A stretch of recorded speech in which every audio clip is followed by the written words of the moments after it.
নমস্কার, আমি রিঙ্কি। স্মৃতিকথার আরেকটি ব্লগে আপনাদের অনেক অনেক ওয়েলকাম। বড়দের প্রণাম ও ছোটদের ভালোবাসা জানিয়ে আমার আজকের ব্লগটা আমি শুরু করছি। এটা আমার মাসির বাড়ির ব্লগের পার্ট 2। তো আগেই বলেছিলাম অনেক বড় হয়ে যাচ্ছে ভিডিওগুলো, সেই জন্য আমি পার্ট 1 পার্ট 2 করেই দেব। তো এটা সেই ব্লগেরই সেকেন্ড পার্ট। ওই ব্লগে তোমরা দেখেছিলে আমরা স্টেশনে ওয়েট করছিলাম, আর এই ব্লগটা শুরু করেছি আমি ট্রেন থেকে। তো অনেকটা চলে আসার পরে এখানে একদম ফারাক্কা ব্রিজ থেকে তোমাদের দেখাচ্ছি। খাগড়া থেকে আমরা ট্রেনে উঠেছিলাম, আর এই সেই ফারাক্কা ব্রিজ ছোটবেলার থেকেই ভীষণ প্রিয়। মানে এই ব্রিজ দেখার জন্যই আমরা জানলার ধারে বসতাম। আর এখন পিহু যেহেতু আমাদের মধ্যে ছোট, তো ওর মধ্যে থেকে আমরা আমাদের ছোটবেলাটা দেখতে পাই। আর এখানে আমরা চলে এসেছি এখন ফারাক্কার পরে। একদম এই শ্যুটগুলো সব ভাইকে দিয়ে করাচ্ছিলাম, তো ও অল্প অল্প করে করছিল। এটা মালদা স্টেশনের, এখানে আমার মামা বাড়ি। তো আমরা সবাই ইয়ার্কি মারছিলাম, মাকে নামিয়ে দাও, বাবা বাড়ি চলে যাক। মামা বাড়িও যাওয়া হয় না আজ প্রায় 7-8 বছর হয়ে গেল। মাসি বাড়ি 4 বছর পর যাচ্ছি। আর তোমরা ফার্স্টেই দেখেছো হয়তো আমাদের সঙ্গে আজকে আমাদের গোপাল সোনারাও যাচ্ছে। আর মা ফার্স্টেই গোপালগুলো বাঁশি হারিয়ে গেছে করে পাগলা হয়ে যাচ্ছিল। তো পরে বাঁশিগুলো পাওয়া গেছে ঝুড়ির মধ্যেই। এইখানে মালদা স্টেশনে অনেকক্ষণ ট্রেনটা দাঁড়িয়েছিল। আর সেই রিংস নাকি খায়, ওর মধ্যে ক্লে পাওয়া যায়, সেই ক্লে নিয়ে পিহু এখন খেলা করছিল। ভীষণ বিরক্তিকর লাগছিল আমার, এই জিনিসটা আমার খুব বাজে লাগে। কিন্তু ও খেলছিল বলে আমাকে আবার দিয়েছে, এটা দিয়ে ওকে গণপতি বাপ্পা বানিয়ে দিতে হবে। তো সেটা আমি একটা সময় যে ওকে বানিয়ে দিয়েছিলাম। আর ট্রেনটা আমরা রিজার্ভেশন করেছিলাম, কিন্তু রিজার্ভেশন করার কোনো প্রয়োজনই ছিল না, পুরো ট্রেনটাই ফাঁকা একদম, মানে কোনো ভিড় ছিল না। আর আমি ভাবছিলাম, এইখানে আমি শুয়ে শুয়ে ভাবছিলাম কেন এলাম। আর ওখানে দেখো গোপালগুলো ঝুড়িতে আছে, ওদেরকে মাঝে এক আধবার বার করা হয়েছে। সেই ভিডিওগুলো সব মানে পিহু বা ভাই লম্বা করে তুলেছে বলে আমি ব্লগে দিতে পারছি না। আর এই যে চলে এসেছি বালুরঘাট। বালুরঘাট ঢুকেছিল মোটামুটি 12:30 নাগাদ দুপুর, আর আমরা ট্রেনে উঠেছি প্রায় সকাল 6:30 নাগাদ। বালুরঘাট স্টেশন আমার খুব একটা আশা হয়নি, কারণ ট্রেনটা নতুন 1-1.5 বছর হয়েছে এই লাইনে এখন ট্রেন চলছে, আগে ট্রেন চলতো না। আমরা সবসময় বাসেই গেছি। একবার বালুরঘাট থেকে মালদা পর্যন্ত এসেছিলাম, কিন্তু সেটা অনেক ভোরে। বালুরঘাট স্টেশনটা আমি কোনোদিন দেখিনি ঠিক করে, আজকেই ফার্স্ট দেখছি। স্টেশনটা বেশ ভালো। একটু একটু শুনতে পাচ্ছি আমাদের বহরমপুর থেকেও নাকি মালদা লাইনের ট্রেন চললে তো খুব ভালো হয়, কারণ খাগড়া স্টেশনটা অনেকটা দূর হয়ে যায় আমাদের বাড়ি থেকে। তো ট্রেন থেকে নেমে যাচ্ছি, আর ভীষণ খুশি মানে ভীষণ খুশি, বলার মতো না। কারণ মাসি বাড়ি খুব প্রিয়, খুবই প্রিয় আমাদের সবার। এই বালুরঘাট শহরটা আমি খুব ভালোবাসি, যেহেতু ছোটবেলার থেকেই খুব আসা যাওয়া ছিল। মেয়েদের বিয়ের পরেই না জীবনটা যেন কেমন হয়ে যায়। আগে এই মাসি বাড়ি আমরা বছরে প্রত্যেক বছর দিল্লি থেকে আসতাম, প্রতি বছর যেতাম। আর এখন মানে পশ্চিমবঙ্গে থেকেই মাসি বাড়ি 4 বছর 5 বছরে একবার যাচ্ছি। তো মেয়েদের জীবনটা এরকম, বিয়ে হয়ে গেলে নিজেদের আর কোনো স্বাধীনতা থাকে না, সবার পারমিশন, সবার কথা ভাবতে ভাবতে নিজেদের কথায় ভাবা হয় না। আর এখানে পিহু ভিডিওগুলো করছিল, ও হেয়ালি করছিল, ওর সঙ্গে আমিও হেয়ালি করছিলাম। ভাই একটু ভিডিওতে কম আসছিল বলে ওর মুখটা চেপে বলছিলাম একটু মুখটা দেখা। আর এখানে ও আমাকে অনেক প্রশ্ন করছিল, সেগুলোরই উত্তর দিচ্ছিলাম। আর আমাদের মোটামুটি 20 থেকে 25 মিনিট মতো সময় লেগেছে স্টেশন থেকে মাসি বাড়ি ঢুকতে। তো এখানে অনেক গল্প করছিলাম, সব থেকে বেশি গল্প হচ্ছিল নদীতে যাওয়ার। আমরা মাসি বাড়ি তো যাচ্ছি একটা অকেশনের জন্য, ওখানে অনেক কাজকর্ম থাকবে, ব্যস্ত থাকবে। আমি খালি বলছিলাম বাজার ফাজারে যাওয়ার আছে যাওয়ার পরে নদীতে যাব, যত বেলাই হোক না কেন নদীতে যাব।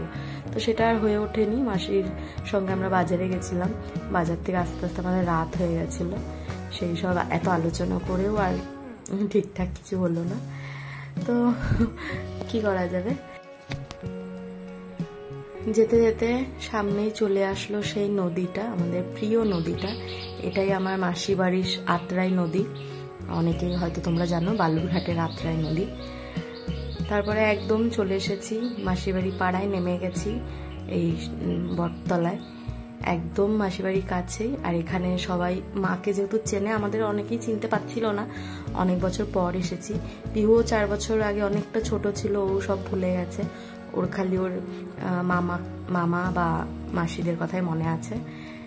আর এই যে আমার মাসির বাড়ির গলির পুরো মুখে চলে এসেছি। আর আমি আবার একটু আমাকেও দেখিয়ে নিচ্ছি যে হ্যাঁ, আমিও 2টো ব্যাগ নিয়ে আসছি।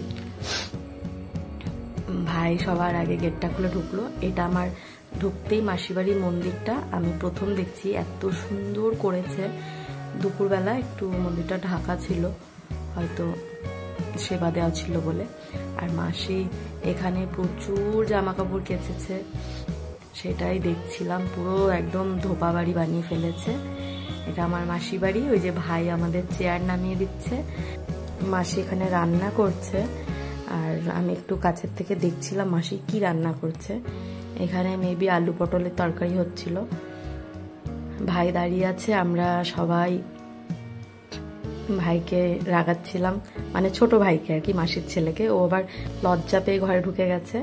এখানে আমার বোন, এই বোনের জন্যই আমাদের এত দূরে আসা। এই মানে আমার বোনের স্বাদের অনুষ্ঠানের জন্য আমরা মাসি বাড়ি এসেছি। আর এই যে ভাই ভীষণ লজ্জা পাচ্ছিল, কেন কে জানে। ও এত লাজুক না, তবে হঠাৎ করে হয়তো আমার ক্যামেরা দেখে হয়তো লজ্জা পাচ্ছিল ভীষণ। ওকে আমরা সবাই খুব খেপাচ্ছিলাম সেই মুহূর্তে। ও একটু একটু করে হাসতে হাসতে বেরিয়ে আসছে। আর এই ক্লিপটা পরের দিন সকালের, এখানে আমি চা করছি। এত শরীর খারাপ লাগছিল, এসে আমরা মাসির সঙ্গে বাজারে চলে গেছিলাম। বাজারেও আমার ক্ষমতা হচ্ছিল না, আমি একটু ফোনটা ক্যামেরাটা অন করে কিছু রেকর্ড করব, এতটা ক্লান্ত লাগছিল। যেহেতু এত ঘন্টা জার্নি করে এসেছি, তারপর আবার বাজারঘাট, ক্রাউড, মানে সব নিয়ে মিলেমিশে আমার শরীরটা খুব খারাপ ছিল। সেদিন আর কোনো রকম ভিডিও করতে পারিনি, এই রাত্রেবেলা ভিডিও করেছি। আর আমি এখানে মাসি বাড়ি দেখাচ্ছিলাম। এদের এখানে আমার এই জিনিসটা খুব ভালো লাগে, দেখো মেঝেগুলো সব পাকা আর চারিপাশে টিন দিয়ে ঘর করা। এটা মাসির রান্নাঘর। রান্নাঘরটাও আমি এবার প্রথম দেখছি, আমরা এর আগে যখন এসেছিলাম টিনের ছিল, তবে এই স্ল্যাব এই সব কিছু করা ছিল না। আর এখানে আমি চা করে নিচ্ছি, জানলা দিয়ে একটুখানি মন্দিরটা দেখলাম। আর এই ছোট ছোট ফ্রুটির মতো দেখছো, এগুলো দুধ আমি কিনে নিয়ে আসলাম পাশের দোকান থেকে। আমি আবার মাসিকে বলছিলাম, তোমরা এত গ্রামে থাকো, তবুও তোমাদের এখানে সবকিছু খুব ভালো পাওয়া যায়। আমি এখানে চায়ের জলটা বসিয়ে দিচ্ছি। সকালবেলায় সবাই কাজে অনেক ব্যস্ত, আমি আবার ভাবলাম না, আমাকে একটু দেখানো যাক মাসি বাড়ি এসে আমার খুশি খুশি চেহারাটা কেমন লাগছে। এখানে একটু ঘুরে টুরে নিজেকেও দেখিয়ে নিচ্ছিলাম। আর সকালবেলা আমি ওই যে সবাইকে এখন চা দিচ্ছি। আর আমার মাসির বাড়ি তোমরা অনেক জামা কাপড় দেখতে পাবে সবসময় ঝুলছে, কারণ এরা প্রচুর পরিমাণে জামা কাপড় কাচে। আর এখানে চা করে আমি বোকা সেজে গেছি। বোনের এখানে শ্বশুরবাড়ির যে নিয়মের প্রথম দিনের স্বাদ, তো আজকে ওর সেই স্বাদ বলে ও কিছু মানে স্বাদের আগে খাবে না। আর ওই দিদি, আমার দিদি স্বাদ রান্না করবে, তো মা বললো দিদিও খেতে পারবে না, তো দিদি চাটা নিয়ে সাইডে রেখে দিল। আর আমি এবার চা নিয়ে দৌড়ে বেড়াচ্ছিলাম, কে খাবে তাহলে চা। তো লাস্টে হয়তো আমি, মাসি, মা আর আমার 2 ভাই মেশো আমরা চা খেয়ে নিয়েছিলাম। পিহু চা খাওয়া, খুব চা খাচ্ছিল, আমি তো দেখে অবাক হচ্ছিলাম। মা বলছিল ওর বাবা আসেনি, তো সেজন্য ওর বাবার ভূমিকাটাও পালন করে নিচ্ছে, কারণ ওর বাবা প্রচুর পরিমাণে চা খায় সারাদিনে অনেকবার। চা নিয়ে আমি কাউকে দেওয়ার লোক পাচ্ছি না বলে নিজেই খেতে শুরু করে দিয়েছি এখানে। আর ওই যে বুনু বসে আছে, এদিকে মা পুজো দিতে গেল। খুব বেলা হয়নি, সকাল হয়তো যত সম্ভব 7টা কি 7:30 বাজছিল। আমি একটু তাড়াতাড়ি উঠে গেছিলাম।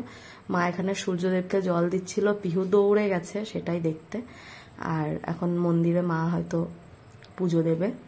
এইগুলো কি হচ্ছিল না হচ্ছিল আমি জানি না, পরে ভিডিও এডিট করার সময় আমি এগুলো দেখতে পেয়েছি। আর যেহেতু ও ছোট, এই ওকে একটু বলেছিলাম ভিডিও করে দিস, ও ফোনটা নিয়ে সারাক্ষণ এইভাবেই দৌড়ে বেড়াতো। ও কি দেখাবে না দেখাবে ও নিজেও জানে না। মাটি, উঠোন, বাড়ি ঘর সব দেখাচ্ছে। এই যে দিদি মেশোকে চা দিল, আর মেশো এখন বাজারে যাবে, তারপর আলোচনা হলো মেশোর সঙ্গে আমরাও বাজারে যেই কথা সেই কাজ, মেশোর সঙ্গে বেরিয়ে পড়েছি বাজার করতে। আজকের ব্লগটা বড় করব না, কি কি বাজার করলাম কি করলাম সেটা আবার আমি নেক্সট পার্টে দেখাবো। আজকের মতো এই পর্যন্তই, আবারও চলে আসবো এই ব্লগের পার্ট 3 নিয়ে। তো তোমরা অপেক্ষা করো, সাথে থেকো। কেমন লাগছে ব্লগগুলো আমাকে অবশ্যই জানিও।